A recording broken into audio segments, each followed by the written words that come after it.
আদর্শ জীবন বইয়ের এবারে পরীক্ষায় সম্ভাব্য সেকেন্ড টার্মিনাল স্ট্যান্ডার্ড 4-এর চিত্তরঞ্জন দাস। কে? চিত্তরঞ্জন দাস। দেশবন্ধু চিত্তরঞ্জন দাসের নাম শোনেননি এমন একজনও ভারতবর্ষে নেই। চিত্তরঞ্জন দাসের নাম শোনেননি এমন একজনও ভারতবর্ষে নেই, একজনও নেই। যে চিত্তরঞ্জন দাসের নাম সবাই প্রত্যেকেই শুনেছে। দেশবাসীর দুঃখ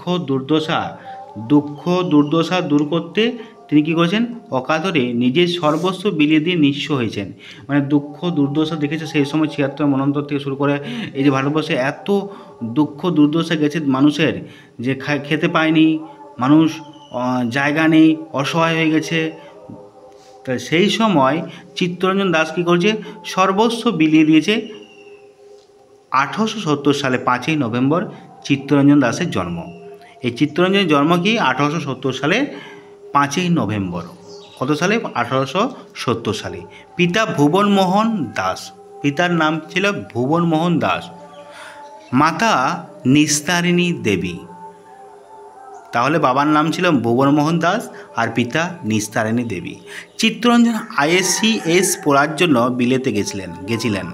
তো চিত্তরঞ্জন কী করেছে? ICS তখনকার দিনে বড় পরীক্ষা, এই ICS পরীক্ষার জন্য বিলেতে গিয়েছিলেন। কিন্তু ধুরন্ধর ইংরেজরা বুঝলেন যে চিত্তরঞ্জন কোনোভাবেই ইংরেজ শাসনে সহায়ক হবেন না। মানে ধুরন্ধর ইংরেজরা বুঝলেন যে কি চিত্তরঞ্জন কোনোভাবে আমাদের কথা শুনবেন না, আমাদের কোনো রকম দেখা পথে তিনি চলবেন না। তো এই বুঝতে পেরে কী করেছে ইংরেজরা? চিত্তরঞ্জনকে ICS পরীক্ষা অনুমতি দিলেন না। ফলে তিনি কী করছেন? ব্যারিস্টারি পাস করে দেশে ফিরে এলেন। ব্যারিস্টারি জজ, আমরা আদালতের নাম শুনেছি, আদালত, এই আদালতের জজ, উকিল, ব্যারিস্টার আমরা নাম শুনেছি। এই ব্যারিস্টারি পাস করে কী করেছেন? দেশে ফিরে এসেছেন। আলিপুর বোমাই মামলায়, আলিপুরে যখন বোমা নিক্ষেপ হয়, বোমা ফাটানো হয়, তখন সেই অরবিন্দ বলে একজন ছিলেন। অরবিন্দ, যিনি হচ্ছেন এই লন্ডনের নরউলপল্লীতে জন্মগ্রহণ করেছেন। হ্যাঁ, তিনি একজন ঋষি নামে আখ্যায়িত জ্যোতির্ময় পুরুষ। তো এই ঋষি অরবিন্দ কী হয়েছে? বন্দী হন আলিপুর বোমা মামলায়। চিত্তরঞ্জন কী করেছেন? চিত্তরঞ্জন থাকবে তার অসামান্য সওয়ালে চিত্তরঞ্জন কী করেছে? অরবিন্দর হয়ে যা সওয়াল করেছিল তা জাতির ইতিহাসে স্বর্ণাক্ষরে লেখা থাকবে। তো আমাদের ইতিহাসে স্বর্ণাক্ষরে লেখা আছে, জাতির মনের, কারণ মানুষের মনের মধ্যে লেখা আছে এখনও।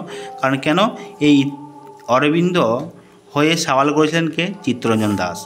তো পাঞ্জাবের জালিয়ানওয়ালাবাগে ইংরেজ নির্বিচারে শত শত নরনারীকে হত্যা করলে চিত্তরঞ্জন স্বদেশী আন্দোলনে যোগ দেন।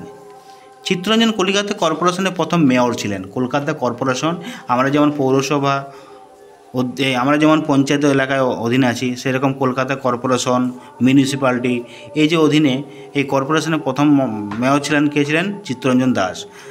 এবারে দেশের জন্য নিরলস সংগ্রামে নিয়োজিত চিত্তরঞ্জনের শরীর দ্রুত ভেঙে পড়েছিল।